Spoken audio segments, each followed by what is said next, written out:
solidão, destruição, desolação. Milhares constroem em vão e edificarão os lugares antigamente assolados e restaurarão os anteriormente destruídos e renovarão as cidades assoladas, destruídas de geração em geração.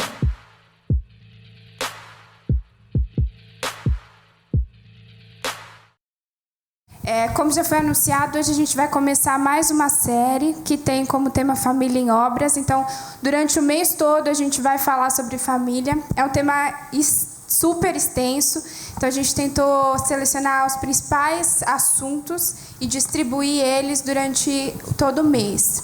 E aí o tema de hoje é cimentando o vínculo entre gerações. A ideia é a gente pensar um pouco na construção dos vínculos entre gerações, os conflitos, as dificuldades, o que acontece nessas relações que faz com que haja desafios tão grandes quando a gente fala disso. Então vamos começar com um vídeo. Pode soltar, Gu?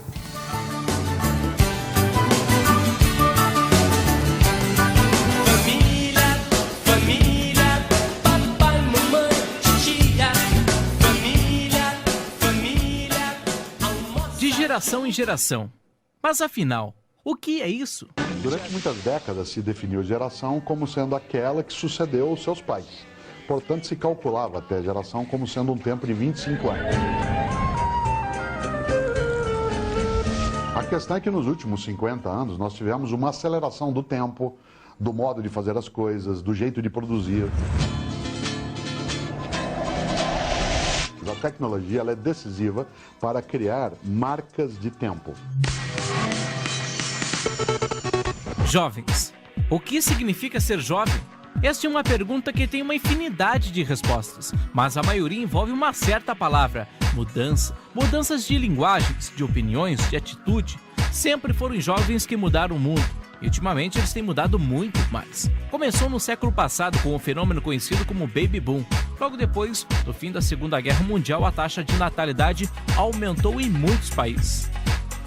Era bebê para todo lado. Então, na década de 60, os primeiros baby boomers chegaram na adolescência e começaram a mudar o mundo. Como? Com a ajuda da música. A música para transgredir os velhos costumes, para fortalecer as minorias e protestar contra a injustiça. Os valores foram questionados e os comportamentos redefinidos. Foram eles que conquistaram o direito de ser jovem e explicaram o que isso significava. Como muitos exemplos, o festival de Woodstock, contra a guerra do Vietnã, a revolta estudantil, contra o descaso com os jovens, a revolução sexual e os movimentos em defesa das minorias. Mas ninguém contava com uma coisa. Na década de 60, os baby boomers começaram a ter seus próprios bebês. E se eles já tinham causado bastante estrago, do que essa nova geração seria capaz? Ela era uma incógnita. E por isso ficaram conhecidos como a geração X. Essa foi uma geração que cresceu dividida entre a queda do Muro de Berlim, a popularização dos videogames e computadores e a disseminação da AIDS. Foi nessa conturbada década de 80 que eles se tornaram adolescentes. Se a geração Baby Boom conquistou o território da juventude, a geração X organizou esse território. Eles se dividiram em vários grupos: roqueiros, punks, góticos e a cultura hip-hop das danceterias, das raves. Ou você era dessa tribo, ou você não era. De repente, música não era só mais uma música, era a maneira de você falar. O seu corte de cabelo, os lugares que você frequentava, a música definia filosofias de vida. E foi nesse mundo fragmentado que surgiu a geração seguinte. Os bebês que nasceram por volta das décadas de 80 e 90, esses bebês são a geração Y. Eles se tornaram jovens um pouco antes da virada do milênio. E a primeira coisa que eles fizeram foi expandir o conceito da juventude, se casando ou começando a trabalhar mais tarde do que antigamente. Por isso, alguns chamam esses jovens da geração Peter Pan. Mas não é verdade. A geração Y não está excluindo carreira e casamento. Eles estão acrescentando novos interesses. É por isso que eles são dinâmicos e fazem muitas coisas ao mesmo tempo, em escala global e em tempo real. A ideia desse formato diferente é a gente tentar ser o mais fidedigno possível ao tema de gerações. Então aqui a gente tentou reunir gerações diferentes para falar da mesma perspectiva E o vídeo, acho que ilustra muito bem essa divisão de gerações. A gente fala muito esse termo, mas pouco sabe a respeito dessa história, né? Então, achei que pudesse ser interessante para a gente identificar. Se a gente for considerar o avanço tecnológico como um marcador de tempo, as gerações estão sendo encurtadas e esse é um evento recente. Então, na época da Bíblia, a gente tem que pensar em gerações muito mais longas, porque as mudanças sociais, econômicas aconteciam num ritmo muito diferente, né? Então, a gente tinha avô, pai, filho, exercendo sempre as mesmas atividades. E hoje a gente pensa em geração no intervalo de 10 anos. E ainda assim, a gente percebe que, às vezes, é um intervalo que não abarca a mudança da maneira completa com que ela acontece, né? Então, pode passar. Durante toda... Tá aí? Não está aparecendo. Não está aparecendo? Tudo bem, não tem problema. Tá. Bom, então, a gente pensa em instituição, a igreja e a família são as duas únicas instituições que elas trabalham com todas as gerações. Então, é um desafio, né? Quantas dificuldades e diferenças acontecem, porque a gente tem, além dessas gerações que eles expuseram no vídeo, aqui a gente tem uma geração anterior aos baby boomers, que é pessoas que nasceram antes de 1943, e a gente tem... e a geração seguinte, que é a geração Z. Então, a gente precisa, enquanto igreja, trabalhar com todos esses públicos e é claro que disso vão existir conflitos e dificuldades, né? A igreja e família são essas duas únicas instituições.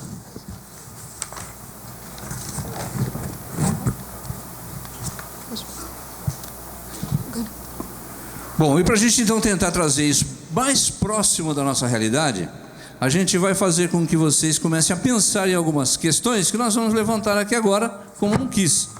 Então, eu queria só saber, assim, antes de fazer as perguntas, quantas pessoas nós temos aqui que têm de 55 anos acima?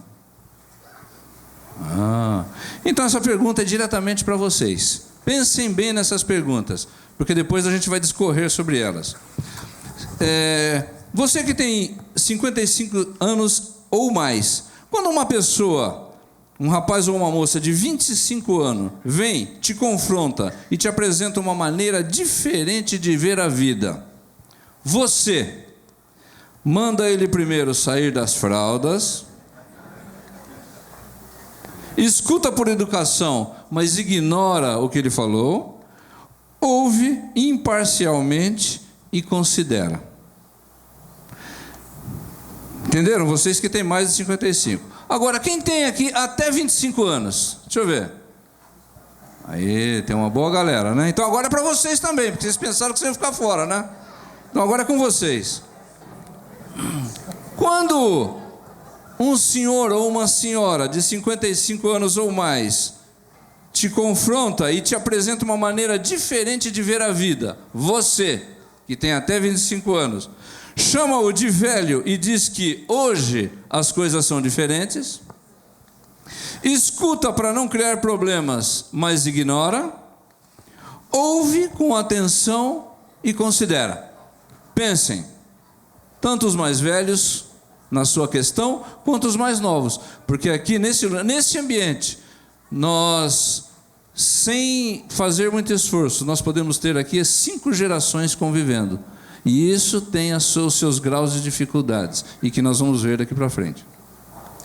Então, a gente separou 3 princípios que consideramos importantes nessas dificuldades, que ao longo da noite a gente vai discutir, e o quiz vai estar sempre associado a um desses princípios. Então, o primeiro deles é a humildade. Deixa eu passar.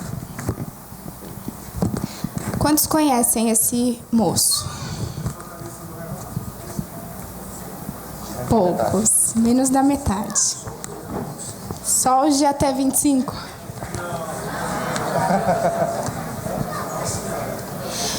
Você acredita que esse homem seria capaz de exortar você a respeito do relacionamento com Deus? Olha o que essa imagem te passa, né? O que esse estereótipo te sugere.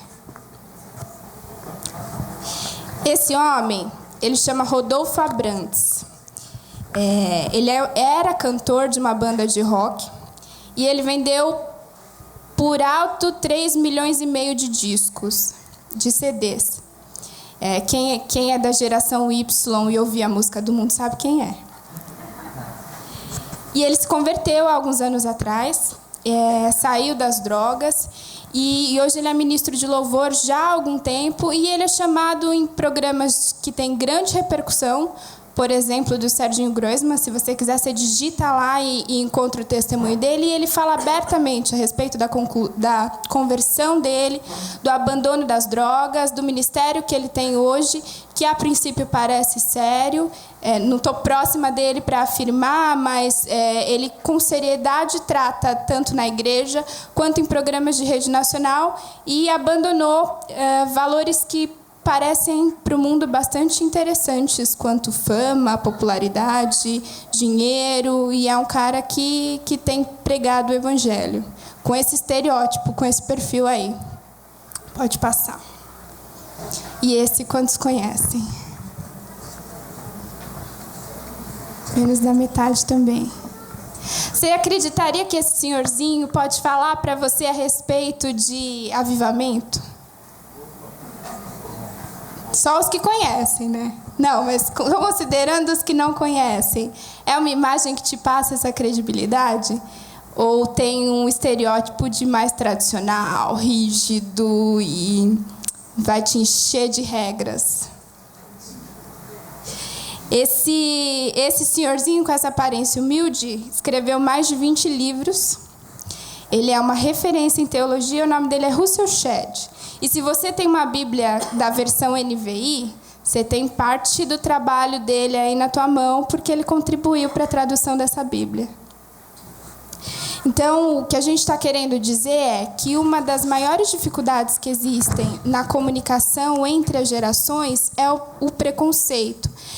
Na verdade, a falta de humildade em você reconhecer que você pode ouvir de maneira imparcial o que o outro tem para dizer, seja ele velho ou novo, tatuado ou sem tatuagem, ou com essa aparência simplória. Mas a gente precisa desafiar o nosso orgulho para conseguir ouvir com imparcialidade o que a outra geração está querendo nos dizer, né? Porque senão a gente perde. Então, esse conceito da humildade é um que a gente achou importante e que a gente acredita que precisa ser desenvolvido, porque é difícil. A aparência facilmente nos conduz a uma linha de raciocínio, e aí eu perco aquilo que está acontecendo naquela comunicação. E já que a gente está falando de humildade entre gerações, a gente pegou a gente queria falar sobre um exemplo bíblico, né, que traz um pouco essa ideia para a gente poder aprender juntos. A gente está falando de Timóteo, resolvemos falar de Timóteo e Paulo. Falar um pouquinho do contexto deles, né? Paulo, desde muito jovem, foi doutrinado por os rabinos mais famosos daquela época. Começou-se esse ministério de ensino para ele a partir dos 15 anos. Depois se tornou uma pessoa muito zelosa da palavra, e quando surgiu Jesus e toda a pregação dele, e depois da morte de Jesus, Paulo se tornou um perseguidor da igreja. Então, perseguiu a igreja, conheceu a Jesus, passou de perseguidor a perseguido, e foi a principal pessoa indicada na Bíblia que trabalhou para a expansão do evangelho além das fronteiras do judaísmo da época. E numa dessas viagens ele conheceu uma senhora chamada Lloyd, que tinha uma filha. Ela era judia, a filha também. Essa filha judia casou com um não-judeu e teve um filho chamado Timóteo. Então a Lloyd tinha um neto chamado Timóteo. E quando Paulo conheceu Timóteo, ele tinha aproximadamente uns 13 anos, dizem alguns estudiosos. Depois Paulo continuou a sua peregrinação, voltou a passar por Listra, que era a cidade onde Timóteo vivia, e voltou a se reencontrar com Timóteo. Alguns também estudiosos falam que Timóteo tinha aí por volta de 19 a 20 anos, e Paulo já estava entre 30 e 40 anos de idade. Paulo viu em Timóteo uma seriedade no evangelho, e a partir daí, convidou para trabalhar com ele na expansão da palavra do Senhor. Timóteo aceitou e passou aí a andar junto com Paulo. Então, Paulo foi preso, Timóteo estava junto. Paulo foi açoitado, Timóteo estava junto. E as igrejas começaram a se multiplicar, e Paulo também, tendo restrições de liberdade muitas vezes, mandava e enviava pessoas de sua confiança para trabalharem em igrejas. E a partir daí eu queria ler um texto com vocês, que é esse texto que está aqui em cima marcado, que é Tessalonicenses 3, de 1 a 5, se você puder abrir a Bíblia comigo.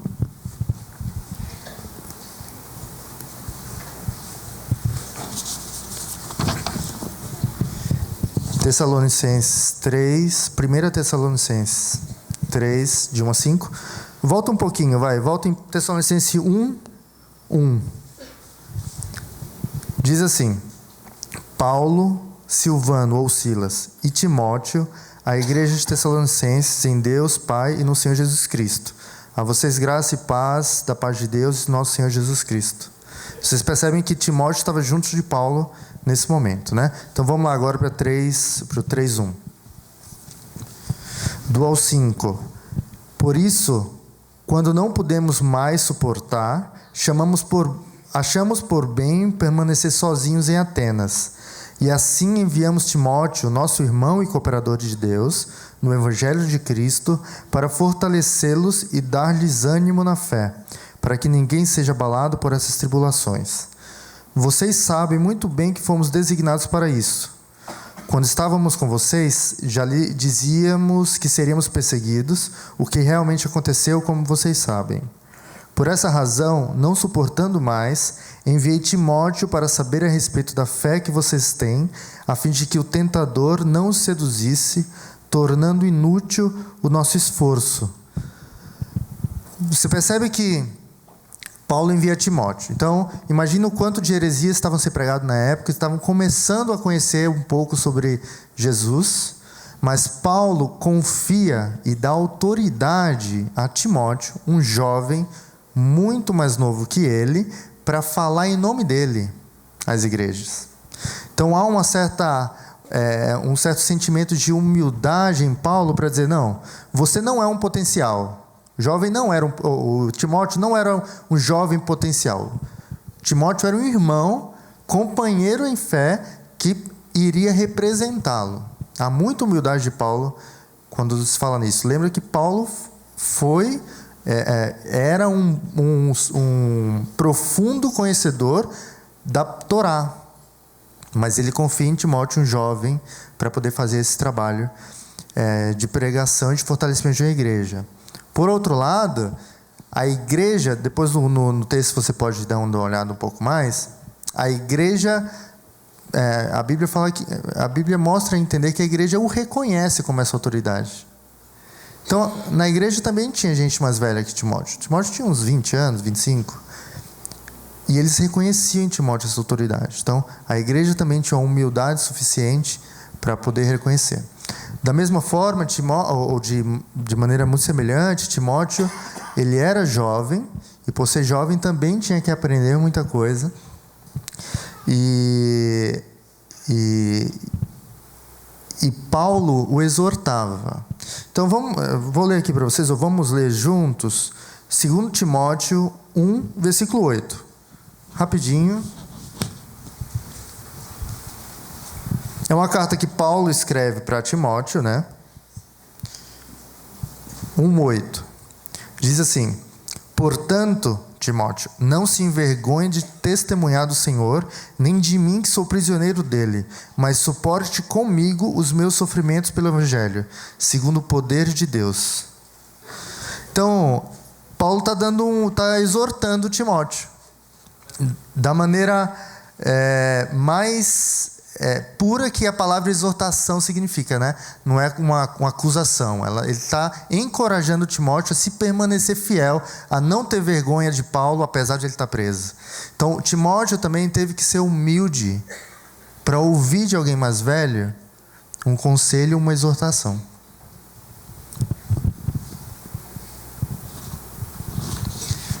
O outro tópico que nós pegamos aqui para poder trazer a uma discussão é um tópico que por si só já traz muitas controvérsias, que chama-se sogra.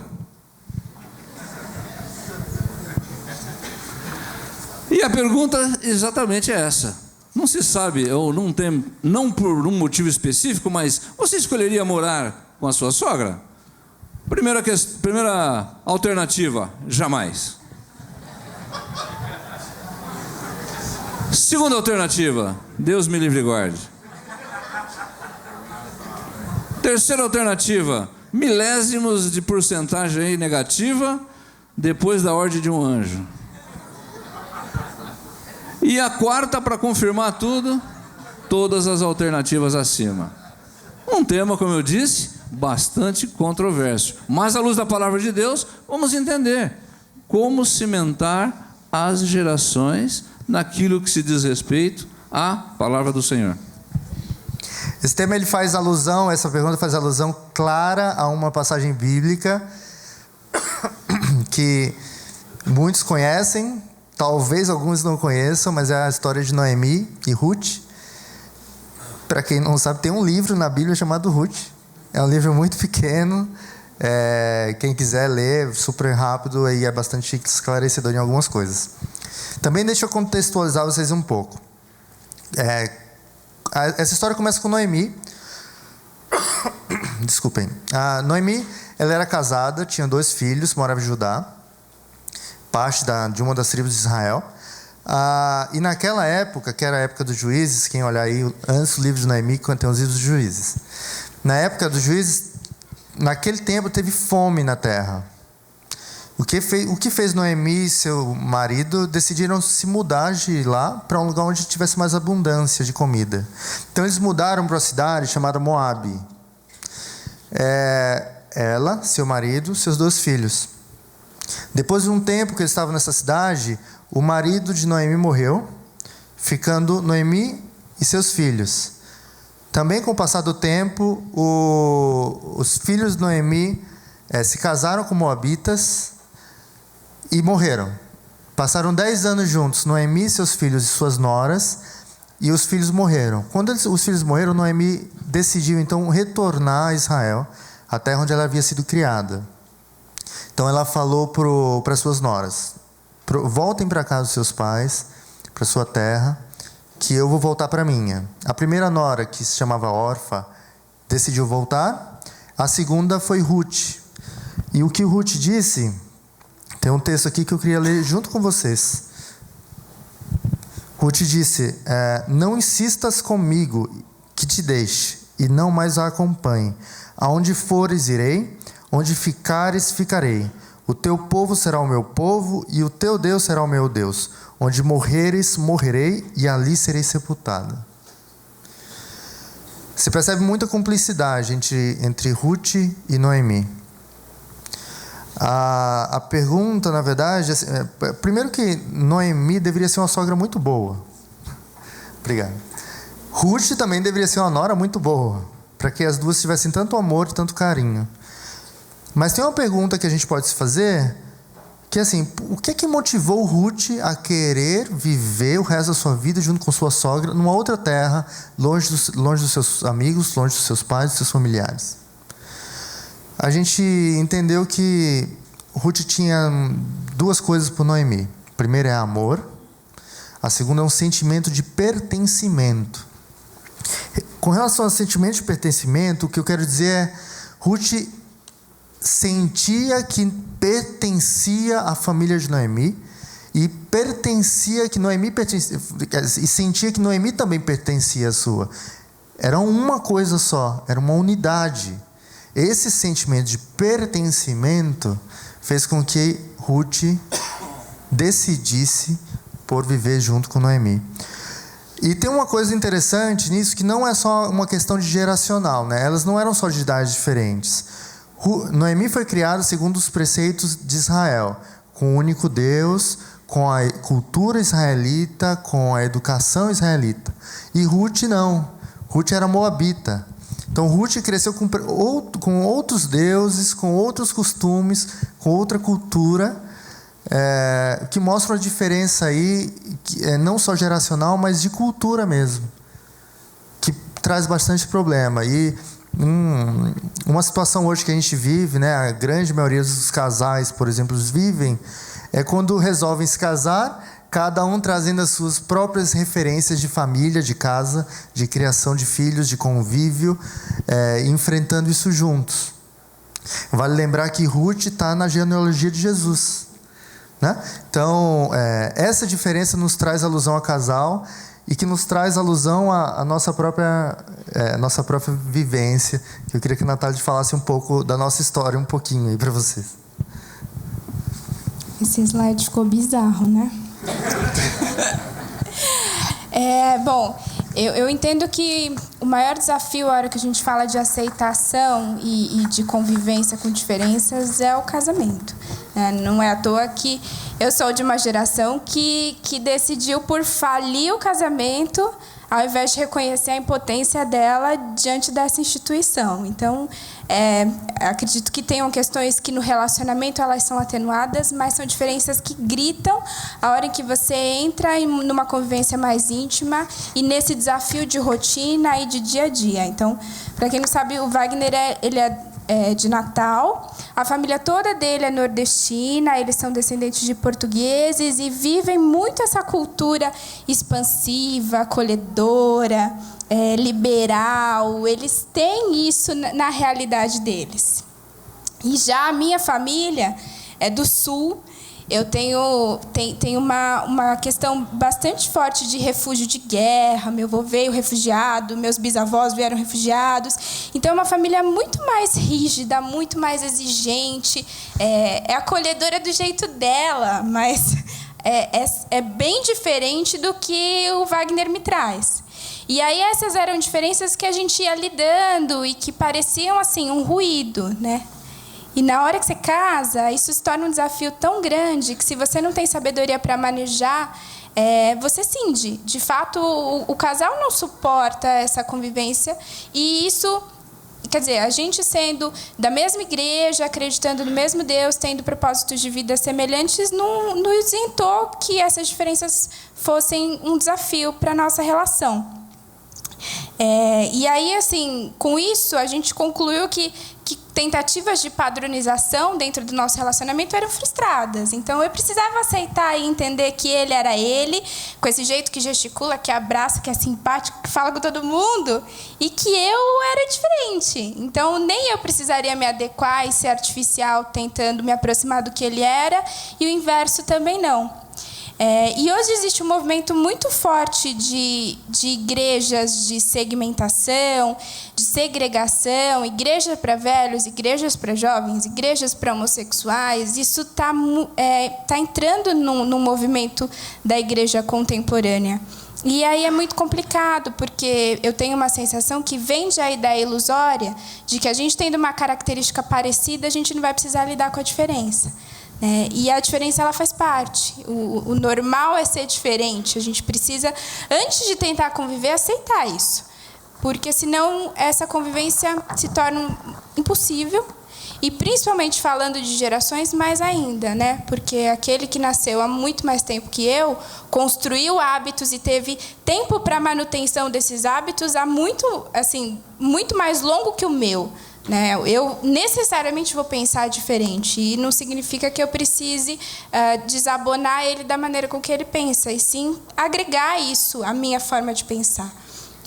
Inclusive, a gente tem um curso aqui na igreja, e durante o mês a gente vai falar a respeito da estruturação dele, que menciona muito a necessidade de se adequar e mune as pessoas, os casais que fizerem, de recursos para trabalhar com isso. Então, se informe ou procure os líderes de casais, procure o Márcio, procure o Reginaldo, porque faz parte do que a igreja oferece para trazer de recursos para a gente. Outro ponto que nós vamos tocar aqui também, ele não é assim tão chocante e nem levanta muitas questões, porque ele é muito sutil. E a gente acaba convivendo com ele de uma maneira como se fosse tudo normal, Olha só que simplicidade essa questão aqui. Você tem pelo menos um amigo de outra geração? Estou falando um amigo, não é aquela pessoa que você fala, oba, tudo bem?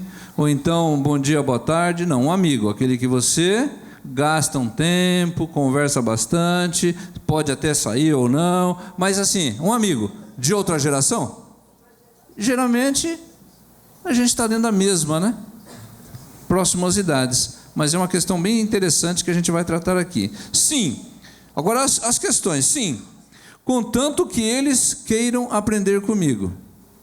Tanto o mais velho com o mais novo, quanto o mais novo com o mais velho. Mútuo. As mutualidades aí. Não tenho paciência. Sim. Acho enriquecedor. Vamos tratar o tema também. Falar um pouco disso ligado ao amor. De tudo que a gente falou, acho que a gente poderia resumir, né? Acho que todo o princípio bíblico a gente pode resumir em amor, né? Porque Deus é amor. Então, nele está contido todos esses princípios que a gente está falando. E tem os mesmos personagens que nós tratamos um pouco atrás, com Paulo e Timóteo. Eles dão uma dica, na verdade, Paulo dá uma dica preciosa de como lidar com esses conflitos geracionais. Eu queria ler com vocês, vai estar aqui na tela, que é em 1 Timóteo 5, de 1 a 2. Olha só. Não repreenda asperamente ao homem idoso, mas exorte-o como se ele fosse seu pai. Trate os jovens como a irmãos, as mulheres idosas como a mães, e as moças como as irmãs, com toda a pureza. Paulo está falando aqui, como eu falei, né, de uma dica preciosíssima. Está falando, quer seguir no conflito geracional? Você quer superar o conflito geracional? Trate-o baseado em vínculos familiares. Trate-o como se ele fosse da sua família. O mais velho como se fosse um pai. A mais velha é uma mãe. E o mais novo como se ele fosse um filho, um irmão. A mais nova como uma filha também. Aquele que tem a mesma idade como irmão, como irmã.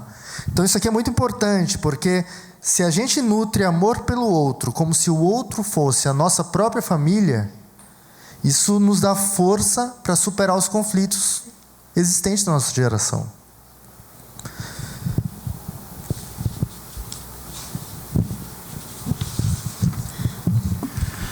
Vamos às conclusões, então, ou à conclusão. Um ponto importante que nós devemos entender. Primeiro está lá em Tiago, capítulo 4, verso 1 e 2. Diz assim: de onde vêm as guerras e contendas entre vós? Porventura não vem disto dos vossos deleites, que nos vossos membros guerreiam? Cobiçais e nada tendes, logo matais, invejais e não podeis alcançar. Logo combateis e fazeis guerras. Logo nada tendes, porque não pedis. Pedis e não recebeis. Por quê? Pedis mal, para o gastares em vossos deleites. Então aqui a questão central é gastarem em seus deleites. De onde vêm as guerras interiores? Vem de algo que é natural do homem após a queda possuir, que é o egoísmo, o orgulho, a satisfação do seu ego. Então, quando está falando aqui dos prazeres, além dos prazeres naturais, o principal aqui é o interesse próprio. Eu vou buscar sempre o que é meu interesse. E isso gera conflito. Gera conflito familiar, gera conflito nos relacionamentos fora da família. Então, toda vez que eu vou conviver com pessoas, vou caminhar com elas, e a minha vontade tem que ser estabelecida sempre, eu vou sempre colocar ali um ponto de dificuldade. Essa barreira começa a ser intransponível ou ela começa a crescer. Então nós precisamos, a primeira coisa para terminar e para ter um passeio entre as gerações ou uma atividade onde as gerações possam ter uma atividade, dentro da própria família até, ter um relacionamento saudável, nós vamos precisar diminuir a nossa vontade, o nosso interesse e buscar a satisfação ou ajudar aquele que está convivendo conosco. O outro tópico que nós falamos aqui também está na padronização, a família padronizada. Existem muitas pessoas que acham, muitos pais, que acham que poderão padronizar os seus filhos, deixar todos iguaizinhos, viver sempre daquela mesma forma. Existem muito, como foi falado aqui pela Natália, existem igrejas que padronizam as pessoas, querem padronizar os pensamentos. E a riqueza e a beleza do relacionamento está na diversidade. Um dia, vou contar aqui uma experiência interessante.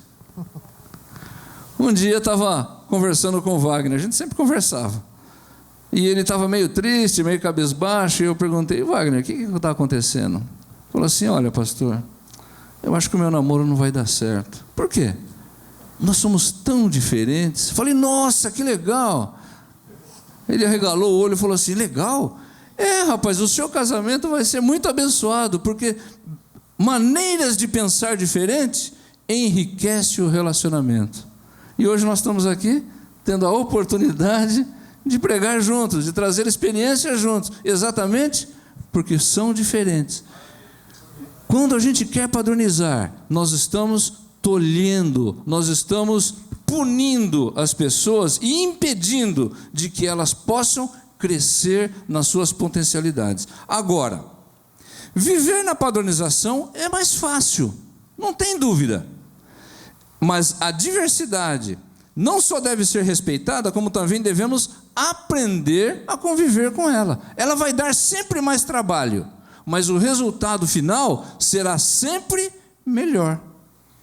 Então, diversidades de pensamentos, diversidades de opiniões, e nós precisamos extrair sempre o melhor para que o reino de Deus, ou para que a convivência, ou para que a família cresça de uma maneira saudável. Amém? Outro ponto interessante. Pode virar aí. Uma nova forma de se relacionar. Não é mais uma maneira de cima para baixo, com autoridade, com autoridade, mas sem autoritarismo, com clareza de informação, explicando claramente o que se quer, sem ameaças ou coerção. Você tem que fazer porque eu estou mandando. Faça, porque senão você vai ver o que vai acontecer. Afinal, você não está lidando mais com uma criança. Então, esse tipo de pensamento, essa maneira de se relacionar, ela começa a tolher as pessoas. O outro, que é a inclusão. Os mais jovens agora querem ser tratados como parte do time, da família. Querem ser ouvidos, querem ser respeitados em suas opiniões e seus ideais. Desejam dar sugestões nas soluções e desejam participar das soluções dos problemas, sejam eles familiares, sejam eles do trabalho, sejam eles da comunidade. O jovem precisa buscar mais compreensão pelas diferentes ideias e visões dos mais velhos em relação ao mundo. Entender que pensar diferente não é sinônimo de falta de amor, nem de que o mais velho está ultrapassado. Então veja, os dois lados precisam ceder. Os dois lados precisam ter a humildade, ter a aceitação e entender. Nós podemos aprender com a outra geração.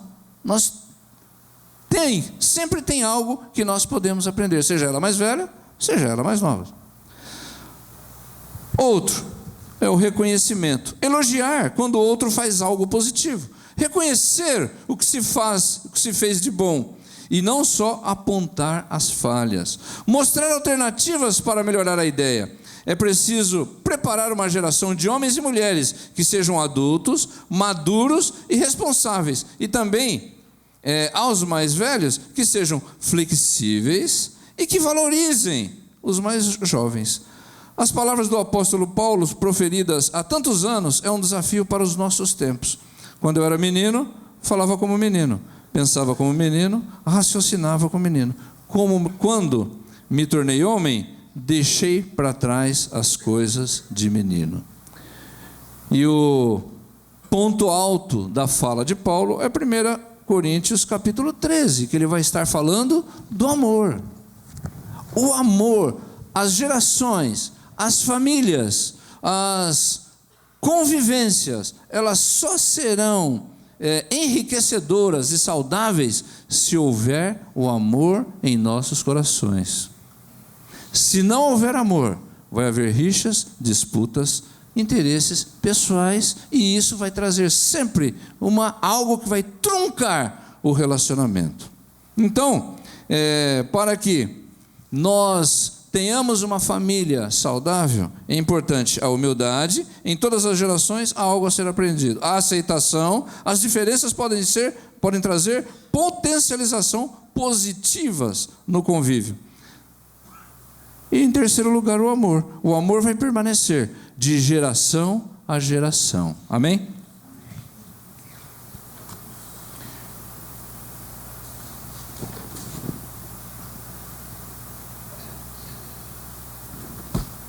E para fecharmos aqui o assunto, Malaquias 4, capítulo 6, diz: Ele converterá o coração dos pais aos filhos e o coração dos filhos a seus pais, para que eu não venha ferir a terra com maldição. O que ele está dizendo aqui? Primeiro, quem dá o passo para poder ligar o coração dos filhos aos pais é o mais velho. Sempre o mais maduro vai precisar dar o passo em direção ao menos maduro.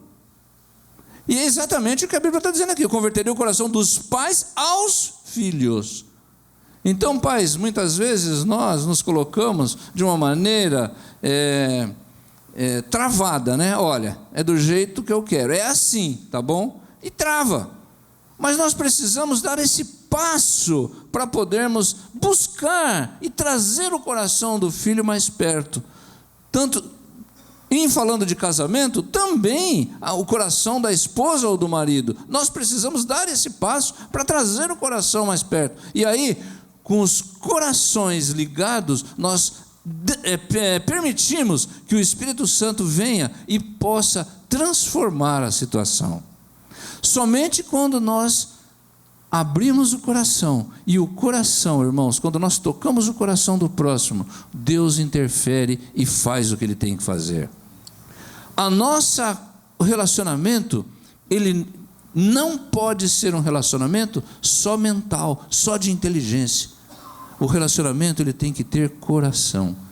Quando o relacionamento familiar tem coração, começam a ser destruídas as grandes barreiras, seja de gerações, sejam de opiniões, sejam de cabelos, de roupas, de maneira de pensar, de música, ou até a forma multitarefas que hoje os jovens têm, e que os pais muitas vezes não entendem. Como é que você consegue fazer 3, 4 coisas ao mesmo tempo? Mas é assim. E quando o nosso coração se liga ao coração do filho, se liga ao coração da esposa, se liga aos corações, nós podemos ter relacionamentos que são mais profundos. E aí nós atingimos realmente o objetivo de Deus. E Deus, o Espírito Santo de Deus, então, trabalha para poder fazer com que a sua vontade seja estabelecida. Vocês concordam? A família, irmãos, é o local onde a naturalidade deve permear os relacionamentos. O amor deve suplantar as diferenças e o perdão selar as alianças eternamente. Glória a Deus. Então, irmãos, nós aqui estamos numa ministração que ela é prática, ela foi muito prática, falamos aqui de coisas reais e que nós precisamos agora fazer com que isto seja uma realidade. Como nós falamos no começo, existem aqui hoje pelo menos 5 gerações que estão aqui dentro e precisam se relacionar. Nós não podemos viver em grupos, em feudos, em departamentos. Então, esse departamento aqui só entra essa turminha, naquele ali é só aquela. Não. O oxigênio de tudo isso tem que ser o amor. E nós precisamos permitir que a nossa maneira de ser seja permeada pelo Espírito Santo, trazendo amor nos nossos relacionamentos.